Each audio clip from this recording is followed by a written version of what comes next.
Eh bien, bonjour tout le monde. Voilà, très bien. Bonjour, JGN. Bonjour. Bienvenue. Bien voilà, bienvenue pour cette petite revue, non pas d'un film ou d'une série cette fois, mais d'un jeu vidéo, du jeu vidéo Baldur's Gate 3, sorti en avril déjà. Cet été. Cet été. Cet été, il est sorti, si je dis pas de bêtises, en juillet, parce qu'il était avancé d'un mois. C'est vrai. Oui, pour pas être en concurrence avec Starfield. L'école de la concurrence. Mais bon, Starfield, nous ne sommes pas là pour en parler, nous sommes là pour parler de Baldur's Gate, puisque Donjons et Dragons, on ne peut pas passer à côté de Donjons et Dragons sur une chaîne qui parle de jeux de rôle, c'est pas possible. Donc de quoi ça parle Baldur's Gate? Donc c'est un jeu vidéo de RPG tactique, c'est-à-dire qu'on dirige notre petite équipe au tour par tour, qui font la magie et des trucs comme ça, il y a des énigmes, il y a voilà, un RPG quoi. C'est de la magie et des trucs. Voilà, de la magie et des trucs, c'est pas mal. C'est un résumé. Je suis un bon vendeur, non? L'histoire de quoi ça parle? Nous sommes kidnappés par des flagellants mentaux, c'est des Cthulhu de l'univers de Donjons et Dragons, qui nous foutent des petites larves dégueulasses à l'intérieur du cerveau, et on va devoir retirer ces petites larves, ou au moins, ou peut-être essayer, mais peut-être que c'est pas forcément notre intérêt d'essayer, mais peut-être qu'en fait que c'est le principe d'un RPG, qu'il se passe plein de trucs, et donc on peut faire plein de choix différents, et que ça peut partir dans tous les sens. Du coup, mon résumé est parti lui aussi dans tous les sens. Mais on part sur une bonne base. On a une larve dans le cerveau et on doit sauver le monde parce que grâce à cette larve dans le cerveau, on peut sauver le monde. Ou pas. Ou pas. Voilà. Et on retrouvera tout au fur et à mesure de l'histoire différents compagnons avec chacun leur histoire, leur aventure, leur passé, leurs secrets. Et ça va nous permettre d'avancer dans l'histoire, d'explorer l'univers de Baldur's Gate, de la porte de Baldur. Et puis de découvrir un petit peu... tout ce qui se cache derrière ces machinations machiavéliques. Exactement. C'est ce qu'on disait avant de commencer la vidéo. On est vraiment bien organisé, c'est très clair tout ce qu'on dit. Non mais, il y a les grandes lignes, c'est déjà ça. Alors, comme on fait d'habitude, dis-moi comment as-tu abordé ce jeu? Qu'est-ce que tu connaissais de Donjons et Dragons, de Baldur's Gate, voilà. Non, de Donjons et Dragons, globalement, les peu de choses que j'avais pu voir en faisant un petit peu de jeux de rôle, avec toi notamment, hein. C'est vrai. Mais non, deux trois connaissances de l'univers au sens large, sans forcément être un grand expert. Après moi, Baldur, c'est un jeu que je connais parce que je connaissais les premiers auxquels j'ai joué quand j'étais tout gamin. Il date quand même, il y a 15 ans facilement entre... 20 je crois, 20 ouais, 20. ans. Puisque le premier doit être de 98 ou un truc comme ça. Ah ouais, putain, ouais. Ouais, c'est un peu une résurrection de la licence, quoi. C'est clairement une résurrection de la licence. Et clairement, on l'attendait depuis très longtemps, puisque moi j'ai commencé à tester Baldur's Gate quand ils l'ont annoncé en 2019. Ah oui, avec l'Early Access. Donc moi j'avais tout de suite pris l'Early Access et j'avais joué dans les premiers temps sur le jeu pour le tester. Et dans la foulée, du coup, j'avais aussi refait le 1 complètement. Et c'est là que je me suis rendu compte que quand j'étais gamin, j'étais vraiment pas allé très loin dans le jeu. Oui, le nombre de fois où tu joues sur un jeu quand t'es gamin, t'as l'impression d'avoir tout fait et tout, tu reviens, mais j'ai rien fait du jeu, et en plus j'étais très nul. Et en plus j'étais très nul, c'est exactement ça. Non, où là j'ai vraiment, courant 2019, je crois, 2020, j'ai vraiment refait tout le premier jeu de A à Z, de fond en comble. Fait toute une histoire, quoi, 100 heures de jeu à faire une partie. Et j'avais commencé le 2, où j'avais un petit peu moins accroché, donc j'avais lâché après 5 heures de jeu, je pense, un truc comme ça. Mais donc du coup, j'étais très impatient de jouer au 3, c'était très prometteur avec beaucoup de mises à jour de contenu et de choses qui allaient vraiment être assez incroyables. Et en sachant que pendant le Early Access, on avait accès qu'à l'acte 1. Oui. Un acte 1 légèrement modifié, parce qu'on n'avait pas accès à tout non plus. Mais c'était déjà très prometteur, avec une très bonne histoire, des choses qui étaient vraiment cool. Et puis bon, quand le jeu est sorti... Est-ce que ça te dit toutes ces promesses? On verra ça tout à l'heure. Moi, alors Donjons et Dragons, pareil, je connais pas trop mal, mais pas tant que ça non plus. J'ai fait pas mal de jeux de rôle comme la plupart des gens d'entre nous. Baldur's Gate, j'ai joué au 1 et au 2, mais je me souvenais plus du tout de l'histoire. Tu vois, il y a tellement longtemps, puis je les ai fait un peu à l'arrache. Je les ai fait plus ou moins à la même époque que je faisais Diablo 1 et 2. Donc je pense que Diablo a pris le dessus un peu sur l'histoire que j'ai retenue. Mais mine de rien, on retrouve dans Baldur's Gate 3 2-3 références. Il y a tout un arc, on en reparlera. Énormément de références en fait. Il y en a vraiment partout, que ce soit des bouquins qui traînent à droite à gauche, des personnages principaux et d'autres plus secondaires. D'autres très présents qui le sont moins plus tard, mais qui font toujours plaisir à retrouver. Et vraiment, et ça peut être juste lire un bouquin qui raconte le prologue de Baldur's Gate 1, lire un bouquin qui parle j'en souvenais tellement pas que j'avais même pas noté ça. Dans le 2. Ou des bouquins, notamment avec le départ de l'enfant de Baldur dans le premier jeu, en fait, le personnage qu'on joue, avec le magicien, et t'as vraiment un bouquin qui raconte l'histoire quand ils partent la nuit, qui rencontrent le grand méchant, etc. Peut-être que les bouquins, je faisais ça sûrement pas lu. Voilà, exactement, j'ai cliqué, comme ça j'ai le succès à lire les 100 livres, mais j'en ai pas lu alors, en réalité. C'est pas impossible que j'ai fait ça. Non, du coup c'est vraiment très complet et, écoute, beaucoup de petites références à droite à gauche qui sont très appréciables et en même temps et ça c'est très important aussi, qui sont pas obligatoires.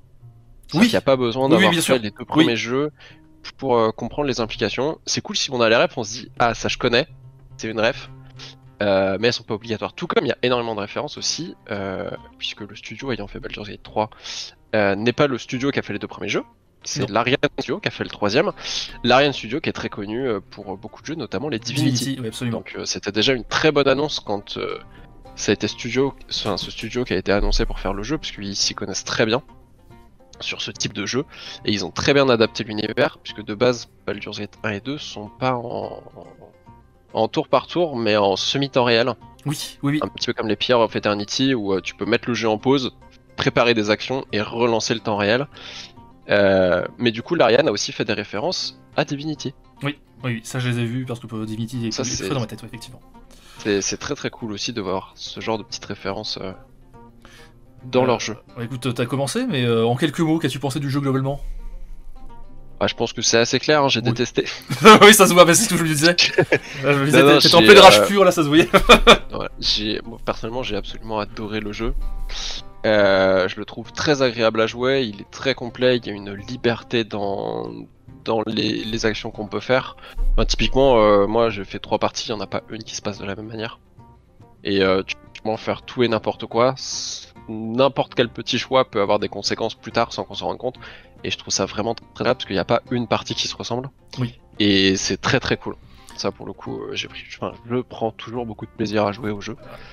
Avant d'aller très agréable. Avant d'aller plus loin, ça peut être intéressant à proposer, à préciser.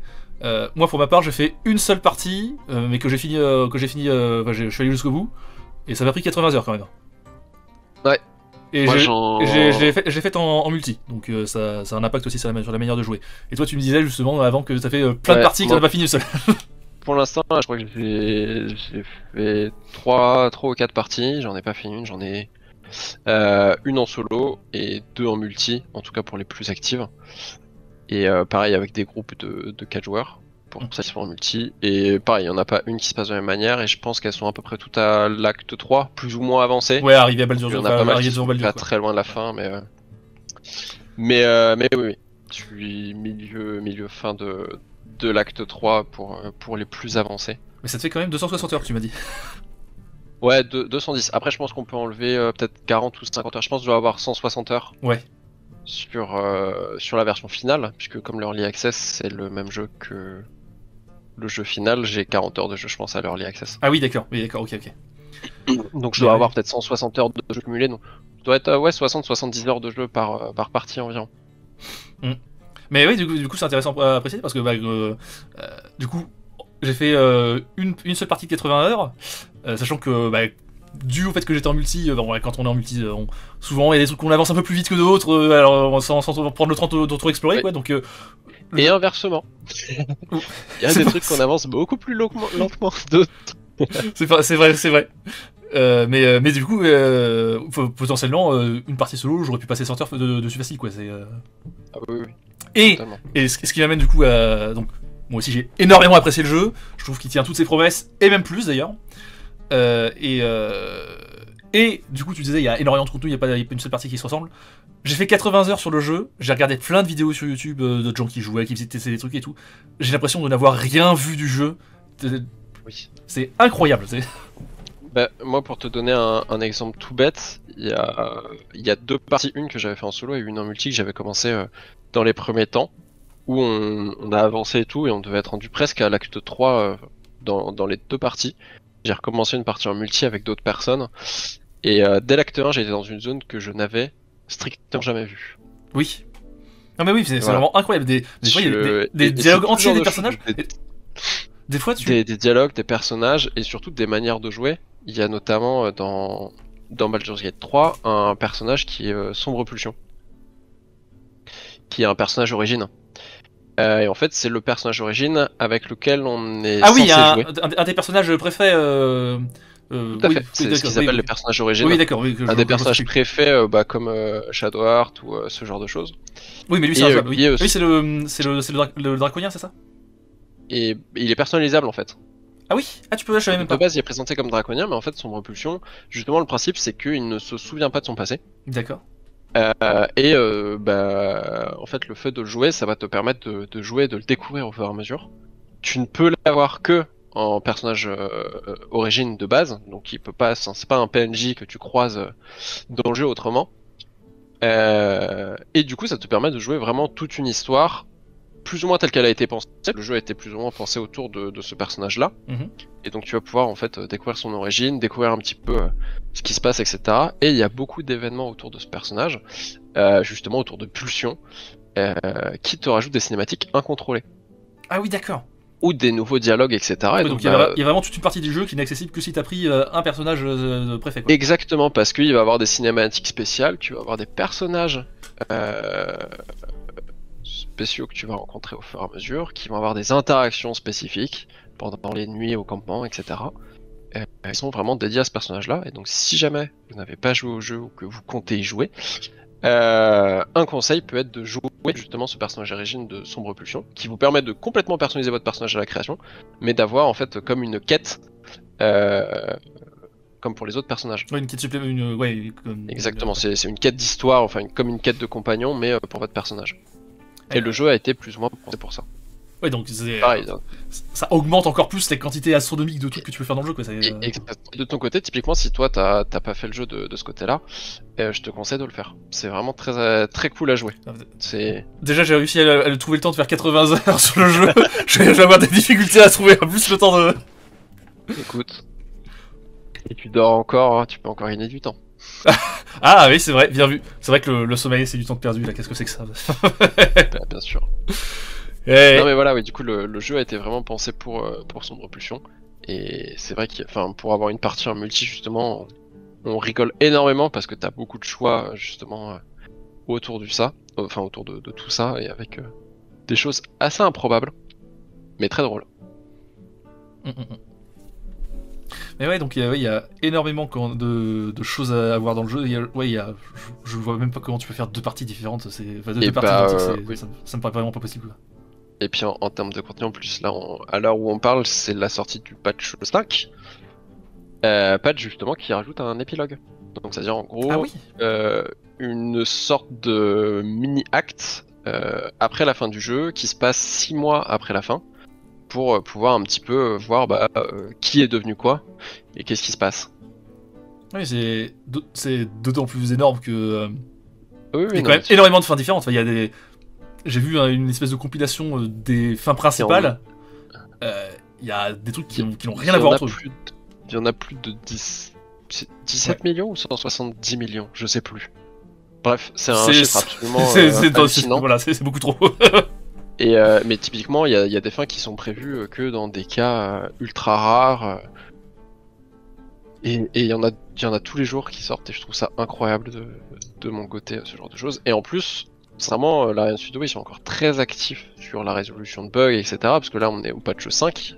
Alors c'est vrai que on parle de patch. Si on peut donner un petit défaut au jeu, c'est qu'il y avait quand même pas mal de bugs à sa sortie. Et encore pas tant que ça, hein. Sincèrement, le jeu était... Alors, il y en avait, mais le jeu était déjà très jouable. Oui. À sa sortie. Non, il n'y avait pas des bugs qui rendaient le jeu injouable, mais il y avait déjà des bugs qui rendaient le... Voilà, mais oui, c'est... Le jeu, voilà, un peu chiant. Mais par contre, en termes de produit fini, il était incroyable, et ça va faire...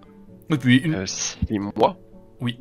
Un peu moins, je crois. Ouais. 5 mois, ce que j'avais regardé, la sortie c'est le 3 août. Mais on a eu du coup 5 patchs, donc un patch par mois en gros. Et quand on parle de patch côté Larian, c'est des patchs de 32 Go. Oui, qui demande de réinstaller le jeu parce qu'il n'y a plus de place sur le disque dur. Et qui corrige à chaque fois plus de 1000 bugs, aussi infimes soit-il. Donc non, là-dessus, ils sont très très bons sur le suivi et l'écoute de la communauté aussi. Et ça, c'est très très agréable pour un jeu de ce type. Il y a des chances que une fois que le jeu sera fini entre guillemets, qu'ils ne toucheront plus, ce soit assez colossal comme... Et du coup, ils mettent quand même des grosses claques à certains jeux. Et je pense que Starfield en a pris un certain coup en termes de qualité. Bah, vite fait, Starfield, c'est vraiment Skyrim. Mais le Skyrim d'il y a 11 ans, quoi. Donc, bon. c'est. Ouais. Autant Skyrim est génial, mais bon, il y a quand même 11 ans. Il fallait peut-être évoluer un petit peu entre temps. Voilà. Et mais non, pour le coup, il repose vraiment. J'ai vu effectivement plein de studios de jeux expliquer que Baldur's Gate 3 avait totalement redéfini les standards de qualité des jeux. Du AAA. Et c'est ce standard qu'on devrait attendre de chaque jeu AAA. À partir de maintenant, oui, bien sûr. Et ce qui est plutôt une bonne chose parce que vraiment, effectivement. Ah oui, non, mais ils ont fait un taf monumental et là, ils mettent claque sur claque aux gros studios. Et moi personnellement ça me fait extrêmement plaisir. Oui, bien sûr. D'autant plus que c'est d'autant plus énorme que ça reste un jeu de niche parce que mine de rien le RPG tactique c'est pour... c'est pas... ils ont vendu beaucoup pour du RPG tactique mais par rapport à Starfield alors que Starfield a été décevant, tu vois, ils ont quasiment rien vendu donc effectivement c'est vraiment assez impressionnant. Et tout le monde a entendu parler du jeu, même les gens qui n'ont pas joué, c'est assez incroyable. Il a fait énormément de bruit. C'est ce que je disais en introduction, c'est que le jeu tient toutes ses promesses et plus parce que graphiquement c'est un truc de dingo. Chaque personnage est animé. On n'a jamais vu ça dans aucun RPG, tu vois. Ils ont pris des captures sur des acteurs là. Alors des fois ça donnait un peu des trucs bizarres, tu vois, dans les dialogues. T'as ton personnage qui regarde comme ça. Oui, il y a 2-3 têtes qui bougent, qui sont bloqués. Mais ça reste au global. Ça reste assez exceptionnel, quoi. Jamais ça n'a été fait dans aucun autre jeu. Tout est animé, doublé. Enfin, vraiment, chaque dialogue prévu dans le jeu a été doublé. Oui. Et ça, c'est incroyable. Alors, du coup, c'est doublé qu'en anglais. Mais... Alors oui, ça c'est un défaut pour moi. Je trouve que c'est un défaut général de tous les jeux de notre époque qu'il y a plus de doublage français, quoi. C'est un défaut, oui et non. Je pense que quand tu vois la quantité de dialogue et de travail, ça leur aurait coûté beaucoup trop cher de le faire dans plusieurs langues, là où l'anglais entre guillemets pour le dialogue principal suffit en sachant que tu as les textes en dessous. Tous les textes sont traduits et les traductions sont très propres. C'est vrai. Oui, c'est vrai, exact. Les traductions sont très très propres. De temps en temps, j'ai noté des petits trucs où c'est pas exactement ce qu'ils disaient, tu vois, c'est des trucs infimes. Ça arrive et tu réadaptes toujours pendant la traduction. Mais au global, tous les doublages anglais sont clean et du coup. Ah oui, par contre la qualité du doublage est incroyable. Oui, bien sûr. Ils se sont concentrés que sur l'anglais, mais du coup ils l'ont très bien fait. Et je trouve ça très bien.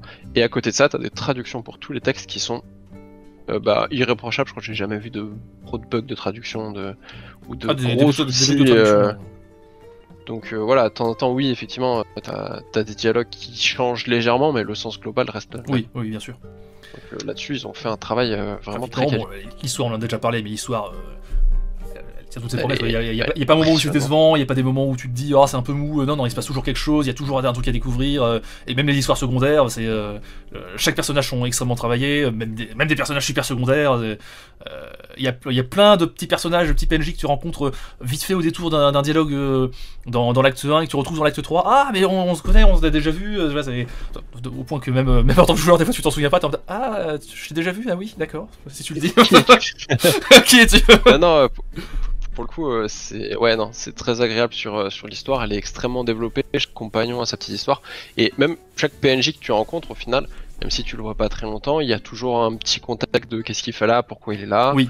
Et puis ce qu'il va faire plus tard, ce qui fait que de temps en temps, quand tu le retrouves plus tard, tu le retrouves et il a un peu évolué dans son background et donc tu vois qu'il a évolué et en fonction des choix que tu avais fait avec, tu vois qu'il a des réactions différentes aussi. Oui, et puis ça prend en compte aussi parce que un des entre guillemets points forts du jeu, c'est que c'est vraiment un bac à sable dans le sens tu peux tout faire, tu peux éventuellement arriver dans le premier village et tuer tout le monde par plaisir, enfin si t'es suffisamment fort pour le faire, mais du coup si t'as tué des PNJ ultra importants pour la suite du jeu, et tu les reverras pas, ils sont morts, donc et ça change l'histoire, donc ça a vraiment un impact de dingo, quoi. Mais voilà, tout comme tu as des choix tout au long du jeu pour choisir ou non de récupérer des compagnons. Et certains compagnons, en fonction de tes choix, tu y auras accès ou non, d'ailleurs. Oui, et d'ailleurs, inversement, des fois, tu y as accès, mais en fonction d'autres choix que t'as fait, ils vont être en mode non, non, mais en fait, là, t'as fait une connerie, j'ai tué, tu vois. Après, c'est là où, moi, quand même, c'est le point que j'ai remarqué sur certains compagnons. Ils ont été, je trouve, plus sympas dans la gestion des compagnons et dans leur histoire que ne pouvaient l'être les premiers jeux. Moi, je me souviens par exemple de Baldur's Gate 1, où j'avais recruté un nain qui m'avait dit bah il faut aller voir la caravane, enfin une caravane pour voir comment vont les compagnons, parce que moi ça fait une semaine que je les ai envoyés, je les ai pas vus. Et en gros, il te donne un délai, il dit bon, faut qu'on aille les voir quoi. Ouais. Ah oui, Il fait un tu petit le rappel savais, en ouais. disant on n'y a pas été, et puis à moi il dit juste bon bah mec, tu fais pas ma quête, salut, je me casse. Parce que moi c'était mon tank. Je lui ai filé une grosse armure où j'avais pété toutes mes thunes, une épée magique, et quand il s'est barré, Il a tout pris. il s'est barré avec. Ouais, oui, bien sûr. Mais Et t'es là, t'es. Ok. mais Et là, du coup, sur les compagnons, il y avait moins, je trouve, cet enjeu. Disons qu'il y a moins de distension entre les compagnons qu'il ne pouvait y avoir entre le 1. bah, Enfin, dans le 1 ou le 2, entre les compagnons, je trouve. bah moi je trouve pas justement parce que dans ma partie, on a conservé que 2 compagnons et on n'a pas fait exprès. ils se sont tous barrés. Ils nous ont tous lâchés. Vraiment tous, mais vraiment, Ah oui, vraiment. putain. T'as Ombrecoeur. On a libéré l'autre, la déesse là, des lunes ou je sais pas quoi. Elle a fait bah non en fait je peux pas faire ça, c'est contre ma religion, du coup je me pars. Le vampire, il était en mode bah je veux te sucer pour survivre et tout, j'étais en mode bah non, et du coup il s'est barré. Le mage là qui doit consommer des objets. J'ai voulu en savoir un peu plus. Tu veux consommer mes objets, pourquoi tu veux faire ça? J'ai voulu. Bon, c'était peut-être une erreur de ma part. J'ai voulu lire dans ses pensées avec le verre pour voir s'il avait le droit. Il fait, eh mais tu veux lire dans mes pensées, ça va pas? Bah je me barre. Oui, mais T'as- entre guillemets, c'est des choix que t'avais fait. Oui, qui oui, bien opposaient sûr. ça. Oui, oui. Là où dans le 1, c'est par exemple si tu avais une draw dans ton équipe et que tu recrutais un paladin, le paladin disait c'est elle ou moi. Oui. Et si tu gardais la draw, le paladin se barrait. Là, il y avait moins ça. Il y a 2-3 distensions, mais au final, ça finit toujours par se Mais- résoudre. Déjà oui. Et surtout les. Dans le 1, les personnages sont. Et dans le 2 aussi, les personnages secondaires sont beaucoup moins travaillés. Enfin, ce sont vraiment des compagnons PNJ, ils ont une histoire, Ah oui, mais pas tant que ça. Là, ils ont vraiment une grosse histoire perso c'est ça. pour eux. Ouais. Donc, C'est ça. alors, ça participe aussi Mais, du côté RPG de ne pas en profiter de cette histoire, mais le but c'est quand même d'en profiter aussi, donc oui, bien sûr. Mais voilà, c'est la seule différence. Après, c'est pas du tout un défaut pour le coup, parce que comme Oui. je disais, les histoires personnelles de chacun sont beaucoup plus développées. Et là-dessus, par contre, c'est un très très gros point fort. Mhm. Mais pareil, Non, il non, y a mais il y a un et puis paquet de la compagnons que j'ai pas. qualité des musiques. Ah oui, bah alors, moi j'ai trouvé un peu décevante dans le sens que, alors, elles sont très bien, mais il y en a aucune, à part celle du menu, il y en a aucune marquante que je pourrais refredonner, tu vois, comme ça. Et en même temps, à chaque fois, je trouve que c'est des musiques d'ambiance qui. Alors Tu oui, vois, c'est comme quand tu Mais- fais un RPG papier, mais c'est- t'as c'est- une mais musique. tu sais La que c'est- musique, elle est pas pour que tu la retiennes, elle est là pour accompagner ton histoire. Et c'est- Et je trouve que ça accompagne très bien l'histoire. c'est vrai que c'est exactement comme ça qu'ils l'ont vendu. D'ailleurs, ils ont dit vous pouvez réutiliser nos musiques quand dans vos parties de jeux de rôle. Ils l'ont dit assez clairement. Et c'est vrai. Mais j'aurais aimé qu'il y ait au moins une ou deux musiques, un ou deux thèmes que tu puisses retenir bien, tu vois, pour les moments vraiment épiques. Et je trouve pas qu'il y a pas vraiment ça. Oui, Bon, après, je vois ce que tu veux dire. Il y a c'est celui de l'accueil. voilà, voilà, exactement. Mais bon, Il y a c'est- celui de l'accueil. c'est du détail, quoi. C'est vraiment le Ouais. petit détail en plus qui aurait pu faire que. Mais justement, je trouve que pour moi, ça accompagne très bien l'histoire, ça prend aucune place, et c'est là pour.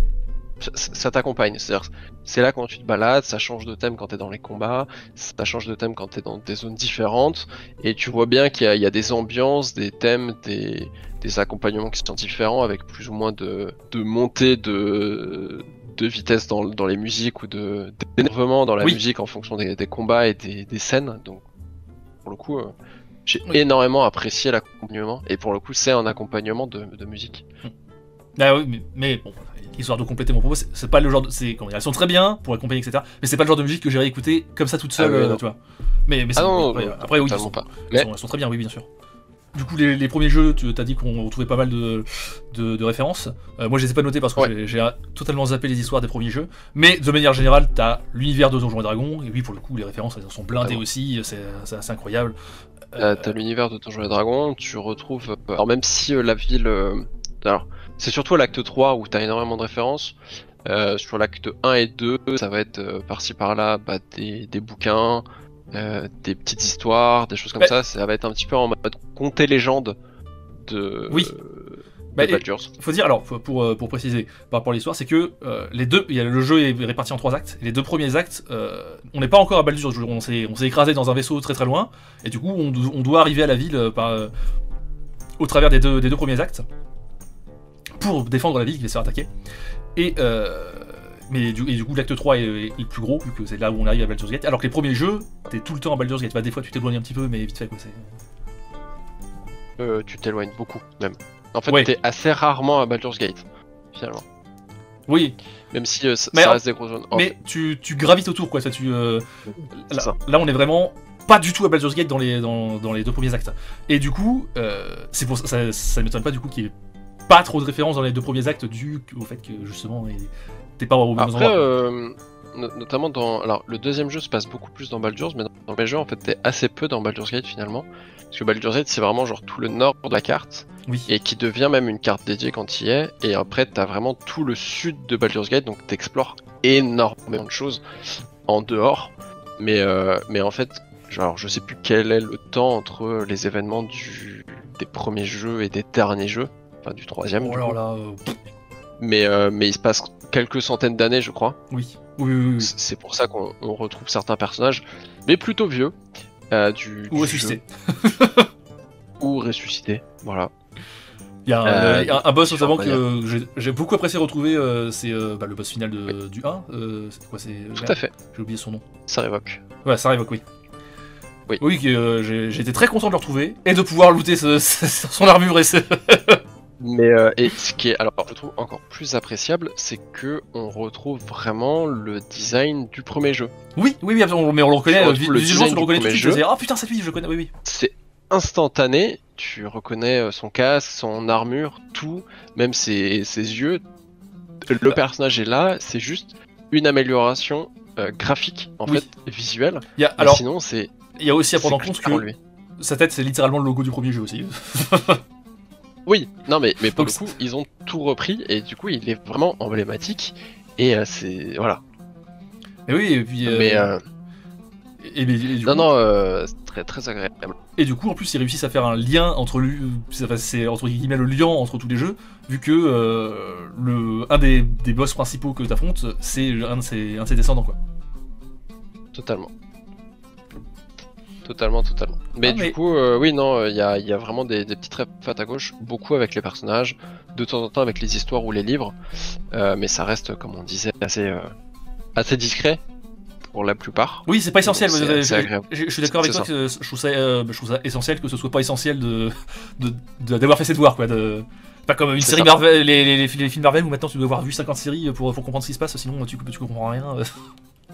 Mais oui, effectivement. Donc, non, là-dessus, c'est très très agréable aussi d'avoir ces références sans pour autant qu'elles en deviennent obligatoires. Et c'est très cool parce que et je pense que c'est ça aussi qui a attiré autant le public, c'est que tu peux accéder au troisième jeu sans avoir passé 300 heures sur les précédents. Qui en plus, comme on disait, le gameplay étant changeant, sont pas forcément aussi accessibles. Bah d'autant qu'ils ont vieilli et pas forcément très bien quoi. Alors, au contraire, moi je trouve qu'ils ont très bien vieilli. Pour les avoir refaits il y a 3 ans, je trouve que le premier jeu a très bien vieilli. Graphiquement parlant, il est pas aussi beau. C'est pas en termes de graphique, en termes de système de jeu pur. Ça se fait plus, c'est plus faisable. En termes de bah si, puisque t'as toujours les Pierres of Eternity qui sont finalement pas si vieux que ça. C'est jouable, mais disons que un petit peu à la manière de The Witcher 1, c'est des gameplays qui sont devenus inhabituels. Et donc qui sont moins intuitifs. Et qui en plus sont exigeants quoi. Enfin, ça demande une certaine discipline et une certaine compréhension de ce que tu fais quoi. Tout à fait. Alors, mais ils sont très agréables, mais du coup ils sont plus aussi intuitifs qu'ils ne l'étaient puisque ils sont devenus plus anecdotiques. Oui. On les voit. Et puis il y a aussi une partie, comment dire, c'est l'époque où les quêtes sont pas forcément indiquées sur la carte, t'es obligé de lire un petit peu Carrément. Putain, le nombre de quêtes que j'ai dû chercher dans le 1, voilà. bordel. Voilà. Et alors, du coup, il y a des gens qui vont dire que c'est mieux, qui préfèrent, etc., quand tu fais aller chercher, etc. Alors, j'entends, mais là, je trouve justement que Baldur's Gate 3 a trouvé un très très bon équilibre entre lire un peu ce qui était donné, écouter les dialogues et les PNJ, ce qui était donné, et une accessibilité sur la carte, parce que par exemple quand on va te dire oh il faut aller à telle banque, etc. Bon bah la banque sur la carte, normalement tout le monde est censé savoir où elle est, donc on peut te l'indiquer sur la carte, tu vois. Alors que quand ça va être chercher tel personnage qui est planqué dans la ville, bah t'es obligé de le chercher vraiment et de faire une enquête pour vraiment aller demander au PNJ quel est l'endroit, chercher les infos, voilà, trouver des bouquins, trouver des infos, quel est l'endroit, le dernier endroit où vous l'avez vu, etc. Et là pour le coup c'est pas indiqué, et je trouve qu'il y a un bon équilibre entre ce qui est logique qui soit indiqué, ce qui n'est pas logique, et ce qui demande la recherche, ce qui ne demande pas, quoi. Totalement. Non, les quêtes sont très agréables et très accessibles pour tous, quoi. T'es pas obligé de passer 400 heures à lire et à te taper à lire tous les livres parce que... Oui. Je dis, j'en ai lu absolument aucun, vraiment. Du moins, pour les quêtes principales, c'est pas obligatoire. Pour certains trucs, bah, ça t'apporte des infos. Typiquement, il y a un boss dans le jeu où t'as des infos sur comment le battre facilement en lisant des bouquins et en ramassant des notes. Ça te le dit. Alors, ça te le dit en plus sous forme d'énigme, donc il faut capter l'énigme quand il y est. Oui, mais je le casse.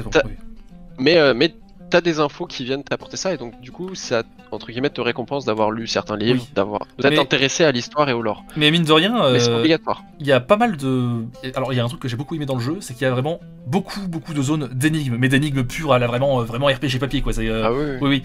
Et voilà, vraiment, t'es devant la Maria et dites ami pour entrer, voilà, c'est vraiment ce genre d'énigme là. Et effectivement ça demande de lire des prospectus, etc. Et en plus, tu peux les louper si tu fais pas les bonnes actions, et du coup tu t'es bloqué, quoi. Totalement. Ce que je trouve très bien. Mais du coup, oui, moi, il y a beaucoup de livres, j'ai lu quasiment aucun livre parce que justement j'étais en multi et qu'il fallait avancer parce que sinon on n'a pas au même rythme. Voilà, c'est toujours celui qui veut tracer l'histoire et celui qui là, attendez, je veux explorer le petit caillou là. Moi je suis ce dernier. Mais... Oui, je suis un peu comme ça aussi. Non, mais pour le coup c'est très agréable, et tout comme t'as plein de manières de faire les choses aussi, à chaque fois t'as pas qu'une manière d'arriver à tes fins, il y en a toujours plein.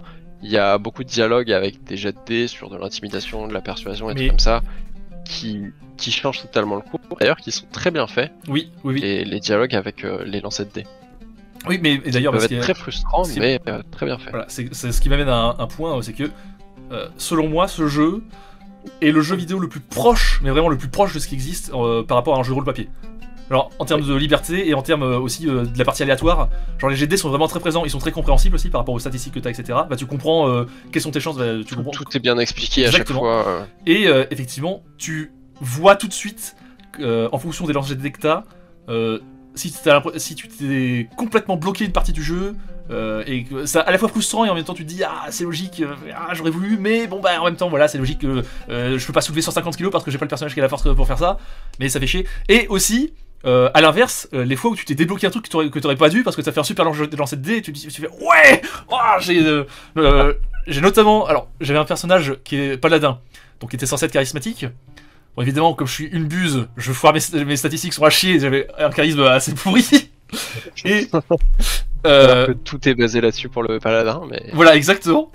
Et t'as une... à un moment, tu te balades dans une cave, tu tombes mais vraiment entre deux cailloux paumés, t'as une espèce de petite crique sur laquelle tu tombes sur des hommes poissons qui sont en train de vénérer un espèce de gobelin qui se prend pour leur dieu, et t'es en mode mais c'est pas un vrai dieu, je peux le prouver parce que voilà, c'est pas parce que mon dieu est plus puissant, tu vois. J'ai fait que des jets critiques de charisme. J'ai réussi à convertir les hommes poissons, c'est devenu mon armée personnelle. Ils sont en mode on va vous vénérer comme un dieu et tout. Là, oh oui, je suis un dieu vivant. Il y a plein de scènes comme ça où tu te dis c'est clairement ça. C'est une comment dire. Et à l'inverse, t'as plus 15 là sur ton jet de réussite parce que t'as des stats énormes et tu fais 1. Voilà, oui. Mais c'est ça, mais c'est... Et là, et bah merde.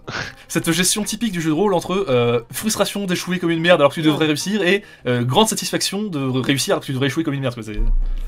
Et là où aussi ils ont très bien géré, c'est qu'ils ont aussi intégré un côté un petit peu plus casual dans la notion de jet de dés, et pour être moins frustrant aussi, c'est la notion de dés karmique.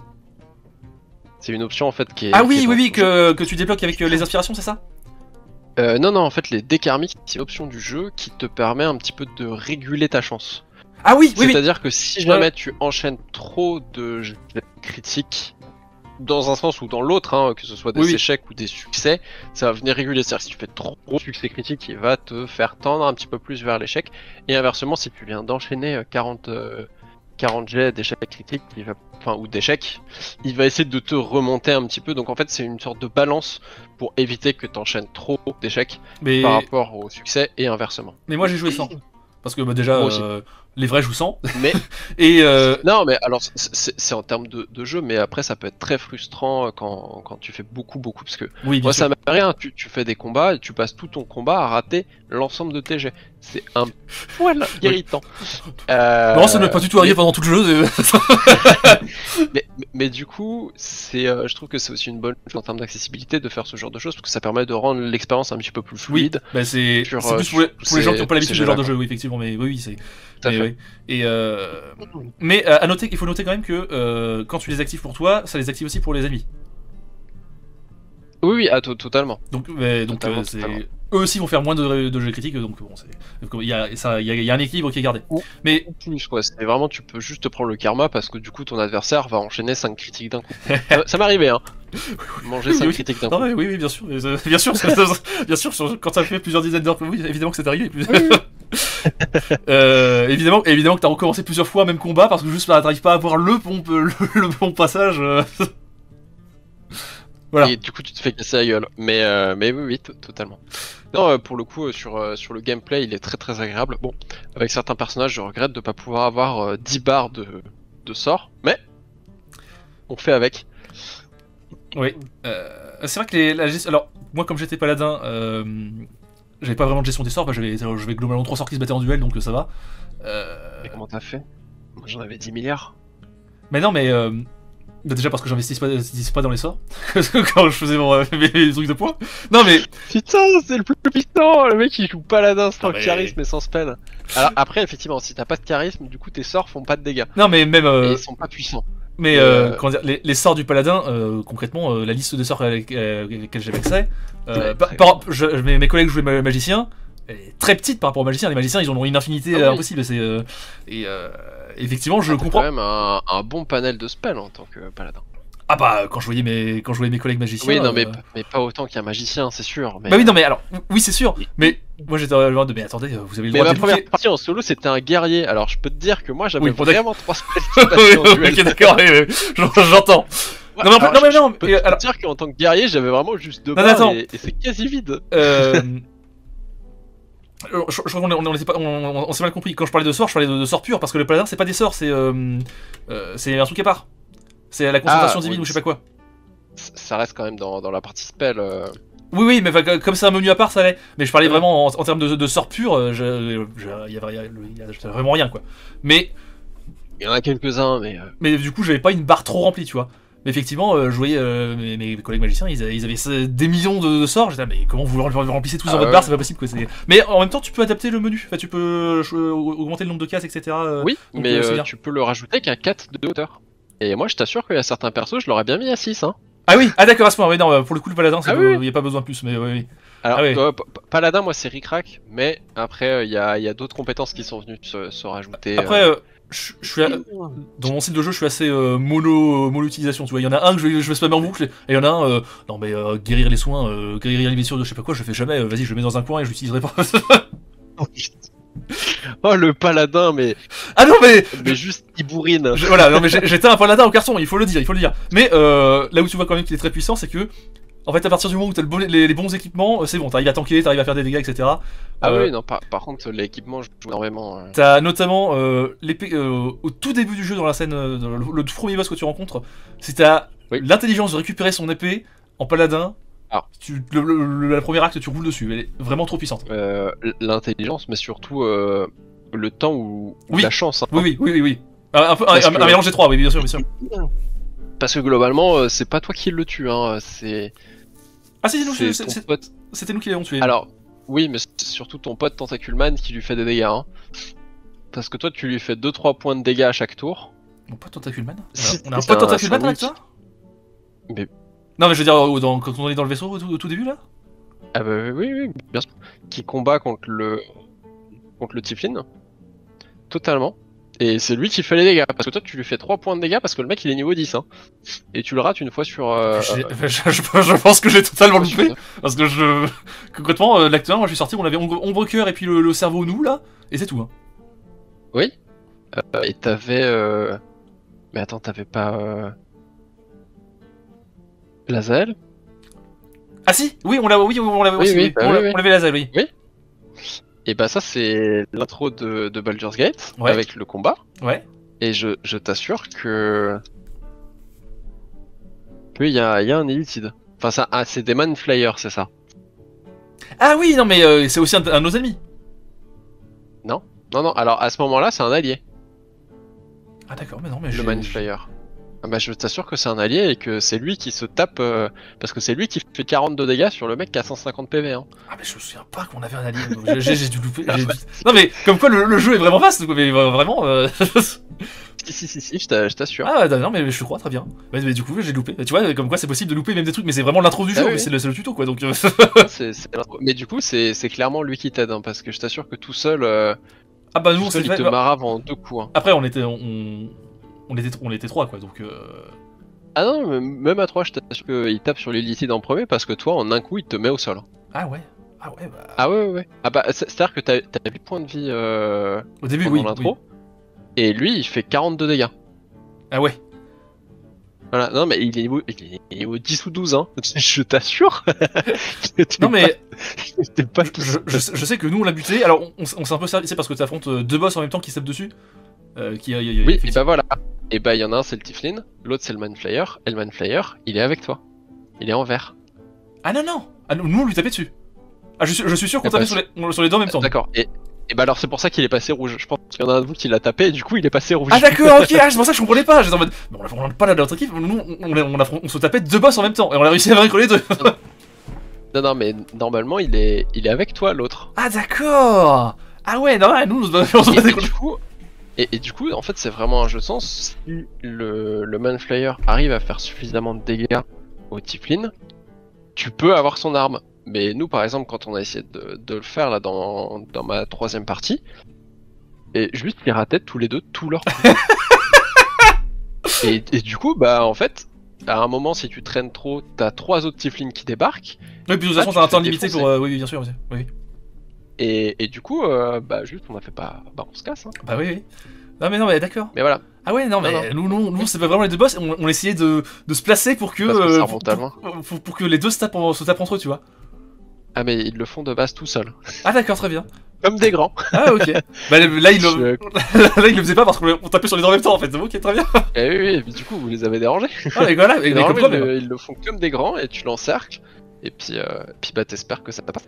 Ouais, d'accord. Ah, mais comme quoi, tu vois, même vraiment dès les 30 premières minutes du jeu, tu peux totalement changer l'histoire qui se passe, quoi. C'est assez incroyable. Bah, il y a plein de choses. Mais pour te donner un ordre d'idée, là, sur la dernière partie qu'on a fait, quand on est arrivé au Bosquet, c'est-à-dire en gros la première zone ville, ouais. safe du jeu, première ville, on avait. Et ben, on avait plus que un compagnon. Deux compagnons, je crois. Enfin bref, on en avait déjà buté 3. Pour diverses raisons. Oui, diverses raisons. Pour diverses raisons. on va pas creuser plus loin, c'est ça. Voilà.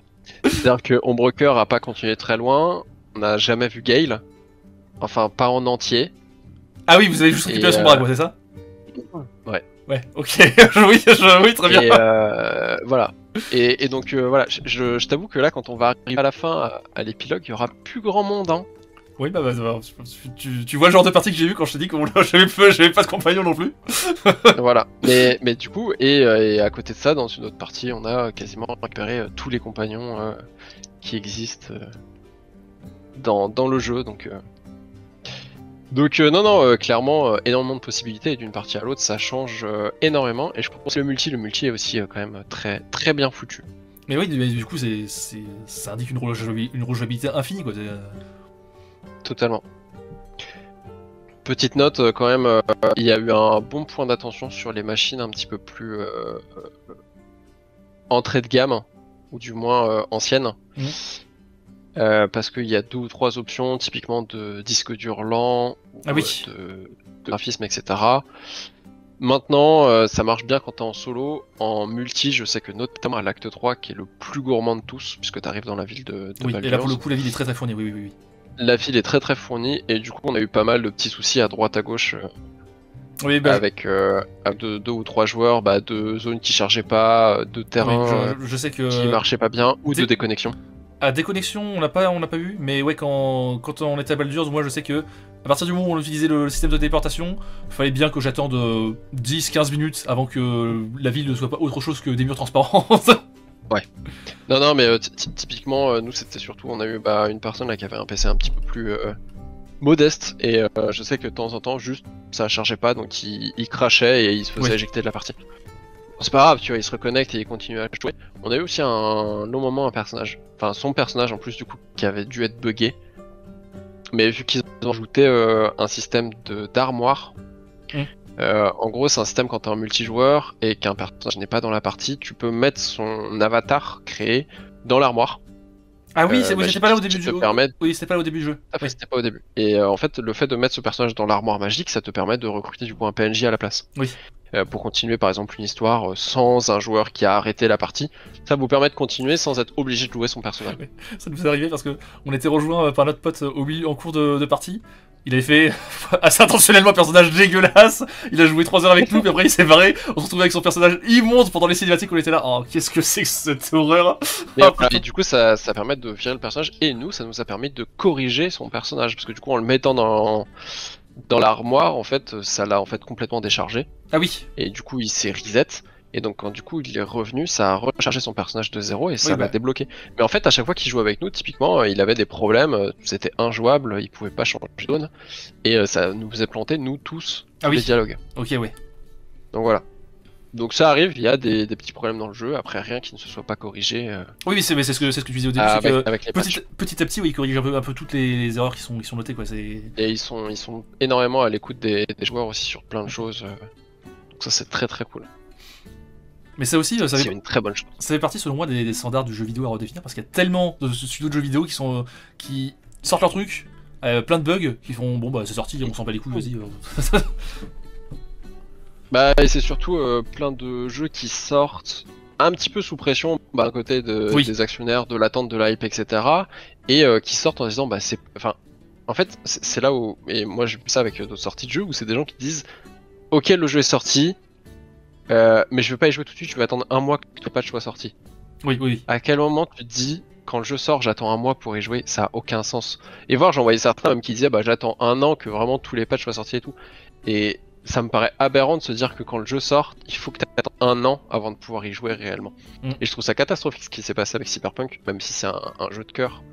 Mais je pense à cette question-là parce que c'est le plus flagrant et le plus entre guillemets récent de gros échecs de sortie, parce qu'ils ont poussé au maximum la sortie du jeu pour qu'elle arrive en décembre, alors que s'ils l'avaient repoussé d'un an, on aurait eu un jeu magnifique. Quand je vois là ce qui est sur Cyberpunk avec l'update 2.0, le jeu est incroyable. Mais mine de rien, ça fait un moment, parce que j'allais dire, ça c'est un moment que c'est comme ça dans les jeux vidéo, parce que Witcher 3 déjà avait souffert de ça, moins parce qu'ils ont corrigé plus vite les trucs et qu'il y avait moins de pression, etc. Mais c'était ouais, c'est ça. Le jeu est sorti aussi pas mal buggé, mais vraiment énormément buggé, quoi. Avec beaucoup d'attentes aussi et de pression. Donc voilà. Sincèrement, j'espère énormément que le Baldur's Gate 3 va redéfinir énormément les standards chez les joueurs, mais surtout chez les éditeurs et les développeurs. Mais après, il y a quand même un truc à prendre en compte qui, entre guillemets, fait désespérer, c'est que Larian, c'est un studio indé, donc on est sur un studio indé qui faisait un jeu de niche, qui était certes très attendu, mais donc il y avait moins de pression des joueurs, des éditeurs, etc. Alors que typiquement Starfield, Bethesda et Microsoft, c'est Microsoft qui avait Bethesda? Maintenant, oui. Oui, voilà. Donc Bethesda plus Microsoft, plus les joueurs qui attendent le truc, ils sont en mode oh là, il faut vite qu'on sorte le truc, sinon on va se faire chier dessus. Oui, et puis bon, c'était dans le même temps que plein de sorties de plein de jeux, fallait concurrencer à droite à gauche. Mais au moins, ça montre que justement un éditeur indépendant est capable de faire des choses très quali Et donc une société avec des gros moyens devrait être capable d'en faire Oui, autant. mais non, oui, bien sûr, bien sûr. Bien sûr, bien sûr. Donc j'espère au moins que ça va rehausser un petit peu. Et je pense que la sortie de Baldur's Gate a fait, et j'ai envie de dire d'un côté tant mieux, mais énormément de mal à Starfield. Oui, non, mais c'est certain, oui, bien sûr. Mais même sans Baldur's Gate, Starfield aurait sans doute eu du mal. Mais Oui, mais pas autant. Oui, oui, clairement. Pas autant. Parce que là, clairement, avec la sortie du jeu, enfin, il y a les Game Awards, etc. qui vont sortir, mais sincèrement, je pense. Enfin, ça me paraît impensable que Baldur's Gate ne soit pas nommé.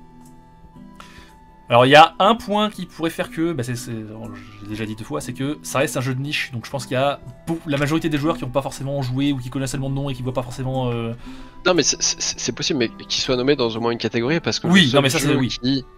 Le seul jeu qui pour autant pourrait arriver à peu près au niveau en termes de développement propre et de hype, etc. Je dirais que c'est Zelda vrai. Non, c'est quoi le dernier Tears of the Kingdom, qui est sorti en début d'année, je crois. Zelda. le dernier Zelda. Même si personnellement je suis pas du tout fan de ce type de jeu, je pense que c'est peut-être le jeu en termes de développement, etc. Bon. Et puis, il apporte pas forcément énormément de nouvelles choses, mais au moins il y a des nouvelles mécaniques. Oui. Le jeu est fini de A à Z et sans trop de problèmes, je crois. Et c'est mon point justement, c'est que il y a, je pense, une plus grande quantité de gens. Parce que ça, il y a un système de vote quand même. Il y a une plus grande quantité de gens qui sont prêts à voter pour Zelda que pour Baldur's Gate, ne serait-ce que pour une question de communauté, quoi, une plus grande communauté. Ah oui, non, mais totalement. Mais c'est vrai qu'en termes de mérite, Baldur's Gate se pose là, c'est indéniable. Bah. Mais oui, mais. Je trouve que ils ont au moins réussi à leur pari de démocratiser et de redonner un second souffle aux Donjons et Dragons. Oui, en plus, mais c'est vrai que j'ai trouvé que cette année, il y avait une espèce de regain d'intérêt pour Donjons et Dragons assez curieux. Alors, un regain d'intérêt mitigé, parce que bon, du coup, on en reparlera quand on fera la critique sur le jeu Donjons et... le film Donjons et Dragons. Le film, oui, voilà. Je vais y arriver. Alors, je le dirai après, du coup, je te laisse finir, mais justement, ça a fait de l'écho sur le film. La sortie de Baldur's Gate. Mais oui, mais parce que du coup, très rapide, on fera une vidéo dédiée. Le film Baldur's Gate est très très bien. Vraiment, j'ai vu absolument aucune personne qui a vu le film. Ah oui, oui, mais le film Baldur's Gate, tout le monde a compris. D'accord. Oui, voilà, très bien. Le film Donjons et Dragons. Du coup, le film est très très bien. J'ai vu personne qui n'a pas aimé, mais il y a très peu de personnes qui l'ont vu. Mais du coup, de manière générale sur l'année, donc on a Baldur's Gate qui est sorti, donc résurrection d'une licence Donjons et Dragons, le film qui est sorti, résurrection toujours de la licence, tout ce qui va être série de jeux de rôle qu'on voit sur internet chez nous en Europe, mais aussi même outre-Atlantique. Bientôt vont sortir nos critiques sur la série dont j'ai oublié le titre momentanément. Non, tu vas pas m'aider. Vox Machina. Ouais, Vox Machina, merci, c'est ça. Voilà. Autant pour moi, je pensais que c'était déjà sorti. Non, je te dis, j'attends qu'il sorte la saison 1 pour coller sur.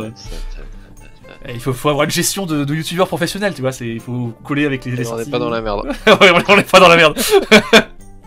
T'auras ton centime 33, t'inquiète pas. Yes. Non mais oui, il y a de manière générale un regain d'intérêt, je trouve, pour Donjons et Dragons. Alors, avec des tendances mitigées, encore une fois, personne n'allait voir le film, mais il y a des choses qui sortent, donc on peut espérer revoir des trucs continuer à sortir, quoi. Et du coup, en complément, il y a énormément de regains. Je trouve que le film Donjons et Dragons a au moins eu l'avantage déjà d'être bon. Oui. C'est un avantage indéniable, oui, c'est vrai. Mais déjà, l'avantage d'être bon, parce que quand on voit les autres films dans l'univers Donjons et Dragons, ou dans l'Heroic Fantasy, ou ce genre de choses, c'est souvent pas très flatteur pour l'univers. Oui. Ça donne pas vraiment envie d'aller en voir plus. Soit c'est des films qui sont complètement cons, ou avec des CGI qui sont dégueulasses, soit c'est des films qui sont juste mauvais, de A à Z. Et là, du coup, on a eu un film qui était bon, qui était drôle, qui était surtout grand public. Oui. Parce que c'est ça aussi, il faut que le film soit accessible au grand public. Même et si là, du coup, il n'a pas eu son grand public, mais oui. Non, mais il a eu plus de public que si ça avait été un film de niche. C'est-à-dire que tu pouvais aller le voir sans avoir tous les codes de Donjons et Dragons. Oui, bien sûr. Et c'est ça qui est important, c'est le fait de le rendre au public. Et Baldur's est venu appuyer là-dessus encore plus fort, puisque il est venu rajouter un petit côté aussi grand public. Ça a fait beaucoup de bruit, il y a des tas de gens qui auraient jamais joué au jeu qui s'y sont intéressés. Oui. Et même sans y avoir joué, le fait de s'y intéresser, d'en parler, de le repartager, ça lui donne de la visibilité, ça donne de la visibilité à l'univers et à ce genre de choses, et c'est très bien. C'est une très très bonne chose là-dessus, d'autant que c'est un très bon jeu, et donc du coup ça donne un très bon écho autour de l'univers. Et d'ailleurs j'avais vu passer 2 ou 3 trucs aussi, le succès de Baldur's Gate a eu énormément de succès, de retombées positives sur le film Donjons et Dragons. Ah, d'accord, très bien. J'avais vu passer ça, où en fait, comme ça a redonné aussi du regard d'intérêt pour le donjon, enfin le côté Donjons et Dragons, ça a réappuyé pour je crois un 2e film Donjons et Dragons. Ah ouais, bah attends, bah alors, si on a un 2e film Donjons et Dragons aussi bien que le premier, grâce à Baldur's Gate, bah banco, là on a tout gagné. Alors, je crois que le film avait déjà été considéré plus ou moins comme un succès. Commercialement, je crois qu'il est vraiment à la limite, et encore, sans compter la publicité et la communication autour du film qui vont coûter pas mal cher aussi. Parce qu'ils ont fait beaucoup de communication. Mais le fait que le film ait plutôt bien marché pour un film entre guillemets de niche, et je crois que l'intérêt qu'il y a eu pour Donjons et Dragons après la sortie de Baldur's, etc., et tout ce qu'il y a eu, et je crois que ça a plus ou moins relancé un petit peu, du moins ça a fait du bruit, suffisamment pour que le 2e film soit un petit peu plus non mais en vrai, prévu. Je crois que je l'avais vu passer. J'ai pas toutes les sources. On verra ce que ça donne, mais dans la théorie, c'est super intéressant que un univers de jeu de rôle papier donne un film et un jeu vidéo qui sortent en parallèle, et que l'un influence le succès ou la réussite de l'autre, c'est oui, totalement. Mais du coup, du coup, ça a potentiellement aussi bien aidé, puisque ça fait parler, quoi. Donc c'est plutôt cool. Bien sûr, bien sûr. Alors oui, bon, dans les détails, j'ai l'impression de lui dire ça à chaque critique, mais on peut pas échapper à ça. Dans les trucs que je trouvais plutôt chiants, c'est l'habituelle présence de wokisme à 2 ronds, genre ah regardez on a mis des homosexuels, oh là là, ouais super bon. Super, ça va. Oui mais bon, il y a un moment, c'est plus une critique quand il y en a partout. Il va falloir faire avec. Oui mais... plus le choix. Oui mais ça me casse les couilles quand même, donc je le signale et puis c'est tout. Je le signale. Voilà. Ouais, comme d'hab, tant que c'est pas quelque chose qui nuit à l'histoire, qui est problématique. Oui bien sûr, non mais j'entends, mais il y a quand même plein de moments où j'ai levé les yeux, levé les yeux au ciel très fort, là. Ah, c'est bon, voilà. Mais bon, voilà. Ça reste du détail, ça va pas gâcher l'expérience de jeu. Mais non, pour le coup, de mon côté, quasiment, j'ai même envie de dire aucun point négatif sur le jeu. Ne serait-ce que, qu'est-ce que j'aimerais avoir 6 barres de sort. Ah oui, non mais ça, oui bien sûr. Oui. Mais oui, le jeu est super vaste, d'autant plus que on a parlé beaucoup de la partie histoire, de la partie choix, etc., des dialogues, de l'évolution, mais il reste la partie purement de système de jeu de rôle, et là aussi c'est incroyable, tu peux faire du biclassé, du multiclassé, tu peux choisir tes barres de sort, tu peux choisir toutes les compétences que tu veux. Alors il y a des limites techniques, ils vont te dire par exemple vous avez le droit d'avoir que 10 sorts de préchargés, les autres il faudrait les changer en... Et en même temps c'est les règles du Donjon et Dragon. Et là-dessus, d'ailleurs on peut revenir là-dessus parce que tu parles des sorts préchargés, je trouve qu'ils ont fait 2 ou 3 ajustements. Alors je connais pas très bien les règles des... parce que je crois que ça se base sur l'édition 5. Oui absolument. De Donjon et Dragon.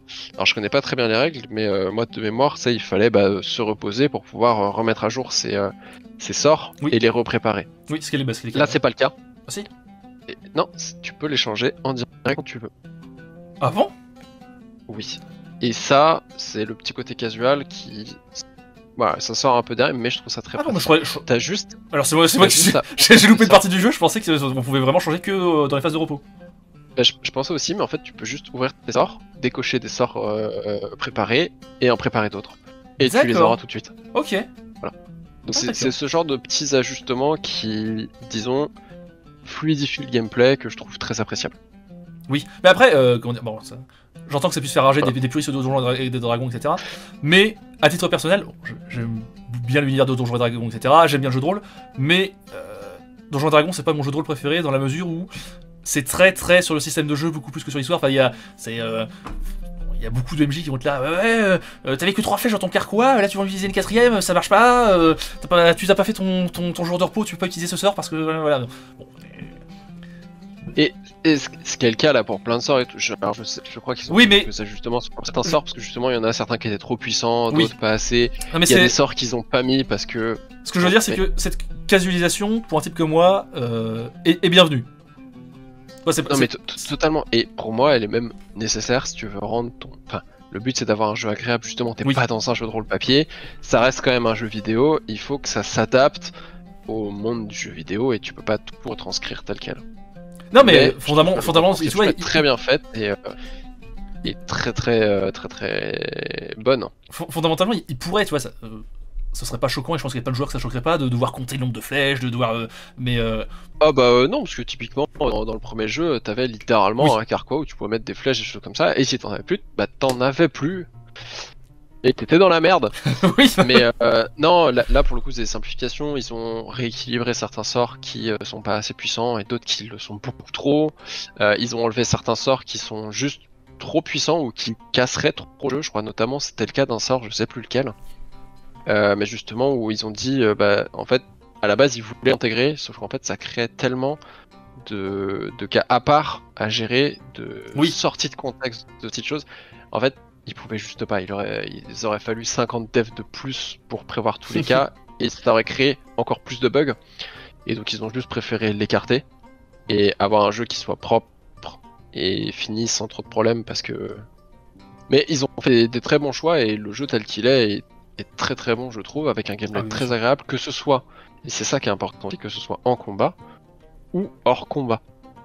Oui, bien sûr, oui, absolument. Que ce soit pendant des phases de combat, avec des interactions avec l'environnement, etc. Ou hors combat, quand tu veux, par exemple, lancer ta main de mage pour aller chercher un coffre, et te le lancer pour faire des bombes, pour faire du vol. Oui, bien sûr. Oui, les sorts sont totalement réutilisables dans le contexte entre guillemets quotidien du pas forcément et, combat. Mais d'ailleurs, et c'est même important de le faire. Oui, et ben j'irais même jusqu'à dire que parmi tous les vastes possibilités on revient sur le côté bac à sable du jeu dont on parlait, c'est que tu peux totalement éviter un maximum les combats et ne quasiment jamais en faire, ou à l'inverse ne faire que ça, tu as vraiment un libre choix de la manière dont tu abordes l'univers, quoi. Tu peux jouer le voleur discret, et ce qui à mon sens, voilà, côté jeu de rôle, rend la chose encore plus vaste. Jeu, quoi. Et c'est très agréable, et tout comme moi par exemple, là dans une partie, je me retrouve avec un guerrier qui peut courir sur 24 mètres et faire des bonds de 21 mètres. Voilà. Là, c'est peut-être un peu abusif pour le coup, mais. Non, mais c'est juste bien un bon équipement, écoute. Et puis, si tu rajoutes une deuxième action plus hâte, et je peux courir sur 72 mètres en un tour. Voilà. The Flash, voilà, c'est rien de moi. tu enlèves 3 mètres de course pour faire le saut de 21 mètres, et tu as fait 100 mètres. Voilà. Finalement, le saut en longueur. Non, mais et du coup, ça fait que d'un personnage à l'autre, c'est ça qui est très drôle, parce que du coup, comme tes stats influent aussi, tu peux retrouver avec un guerrier qui juste fait un bond, le mage qui fait une TP, et puis le druide qui est derrière, qui lui a 5 en force et est pas foutu de sauter le précipice. Du coup, t'es obligé de trouver un autre moyen, de trouver un parchemin de vol, ou de faire des potions. Ça, oui, c'est l'artisanat. Et t'as toujours une possibilité de faire quelque chose. T'as toujours une possibilité où tu utilises un parchemin, où tu utilises une technique, ou un autre chemin, ou une transformation. Ou une potion, etc. Oui. Et autre point aussi où on voit qu'ils avaient plein d'idées mais qui n'ont pas été mises en place. Et c'est peut-être là-dessus où j'espère qu'un jour il y aura peut-être quelque chose dessus. Et sur l'artisanat. C'est vrai que l'artisanat est pas très poussé, oui. En fait, l'artisanat, tu peux actuellement faire des potions, des élixirs, des bombes, mais c'est tout. Et en fait, il y a plein d'éléments dans le jeu que tu trouves, comme des potions, des bouteilles vides, des petites bouteilles d'eau, des lingots. Notamment, tu trouves énormément de lingots de métaux. Et à la base, en fait, tu peux pouvoir faire énormément de choses, je crois, avec tout ça, notamment toutes les pierres, les rubis, les jades, les diamants, les trucs comme ça. Et en fait, c'est une des personnes de l'Ariane qui disait ça pendant une interview, que c'est quelque chose qu'ils avaient voulu faire, mais qu'ils n'avaient pas eu le temps de finaliser. Et donc ils avaient fini par lever du jeu. C'est vrai que c'est pour ça que tous les lingots ne servent à rien. C'est vrai qu'il n'y a pas de fabrication d'armure, d'épée, etc. Non. Alors cela dit, je dis ça, moi je le fais jamais dans les jeux, donc j'aurais pas fait de toute façon. mais typiquement il y a 2-3 élixirs que je craft et tout. Après ça peut être des choses intéressantes, tu vois, comme des enchantements d'armes. Oui. Tu vas rajouter des gemmes, enfin tu vois, de l'enchâssement d'armes ou ce genre de choses.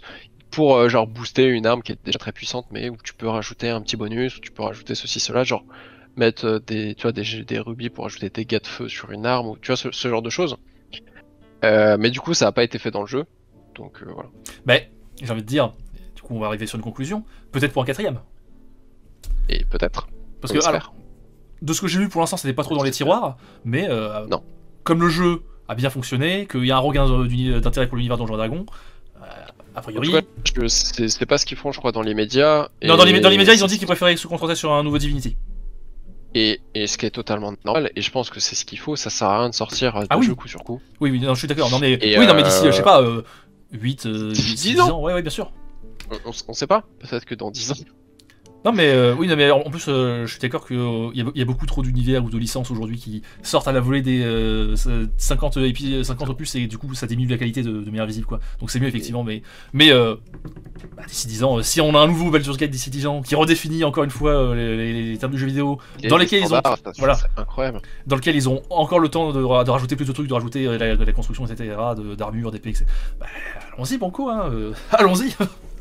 Voilà. Non, mais voilà, bah, du coup, en conclusion, un extrêmement bon jeu, oui, de mon côté. Que ce soit l'histoire, les combats, la diversité de choix et la complexité des choix et de l'univers, très appréciable. Les petites références au premier et deuxième jeu et au petit jeu Divinity de l'Ariane, très agréable. On voit qu'il y avait aussi plein d'idées à côté qui ont été abandonnées, comme l'artisanat ou même le camp, qui au final n'est pas si utile que ça, mais où il y aurait pu y avoir plein de choses. C'est vrai. Donc peut-être dans un patch, un jour, un DLC peut-être. Il y a des gens qui disent qu'il peut y avoir potentiellement un DLC parce que, VP notamment, parce que là le niveau maximum c'est 12, alors que dans la version de Donjons et Dragons, le niveau maximum c'est 18. Totalement. Mais d'un autre côté, un DLC pour un jeu de ce type, ça me semble pas très cohérent dans le sens où il faudrait faire toute une histoire. Non, parce que tu prends Baldur's Gate 1 par exemple, il a eu un DLC. Il a eu une extension. Oui, mais justement, c'est toute une histoire et la richesse de Baldur's Gate 1 par rapport au 3 est infinitésimale, quoi. Donc, pour avoir un DLC au niveau du jeu de base, ça demanderait un gros travail, quoi. Mais ensuite, typiquement, tu prends Baldur's Gate, enfin la porte de Baldur, la ville, il n'y a que la moitié de la ville qui est exploitée.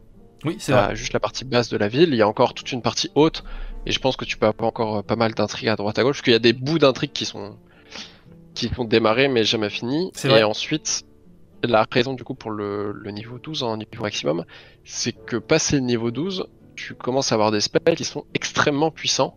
Ah oui. Et qui sont un peu game breaker. Oui, ça m'étonne pas. C'était une des raisons pour lesquelles ils avaient limité au niveau 12 pour l'instant. Et c'est pour ça que c'est souvent le cas aussi dans le jeu vidéo. Parce que c'est très compliqué d'équilibrer post au niveau 12 dans Donjons et Dragons. Oui, mais après, ça c'est les problèmes inhérents à Donjons et Dragons. Voilà, c'est ça. Mais voilà, mais non, sinon, au global, un très très bon jeu que je recommande énormément. Pareil. Pour des gens qui apprécient cet univers ou qui souhaitent le découvrir. Parce que même, à la fois. Même sans parler de l'univers, pour des gens qui aiment le RPG tactique en soi, quoi. Le RPG tactique, mais voilà, pour des personnes qui sont pas forcément trop adeptes de ce genre de jeu, je le conseille parce on se plonge très vite dans l'histoire, il est très agréable et il guide, je trouve, très bien les joueurs. Oui. Même sans avoir trop de connaissances sur du RPG tactique, il nous guide quand même plutôt bien dans le jeu. Il y a un déblocage de paliers assez clair et qui en plus est assez régulier pour suivre tout le jeu, quoi. Oui. Exactement.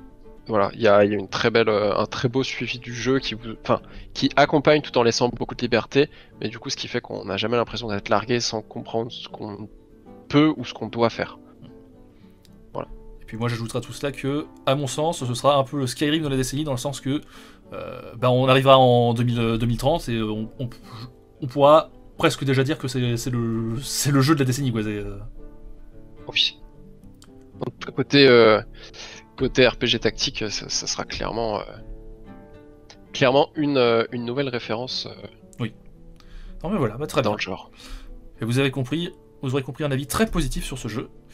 Sur ce, on va vous laisser. À plus tard pour de nouvelles aventures. Voilà, conclusion de merde, j'ai rien qui m'est venu. Salut. Comme d'hab, à l'arrache. Voilà, exactement, très bien. Salut. Salut.